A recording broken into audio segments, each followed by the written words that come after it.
Once there were 4 children, whose names were Peter, Susan, Edmund and Lucy. This is a story about something that happened to them when they were sent away from London during the war because of the air raids. They were sent to the house of an old professor who lived in the heart of the country, 10 miles from the nearest railway station and 2 miles from the nearest post office.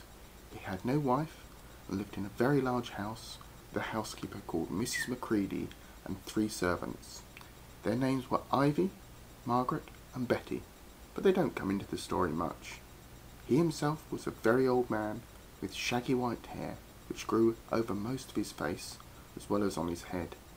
They liked him almost at once, but on the first evening when he came out to meet them at the front door, he was so odd looking that Lucy, who was the youngest, was a little afraid of him, and Edmund, who was the next youngest, wanted to laugh and had to keep on pretending he was blowing his nose to hide it.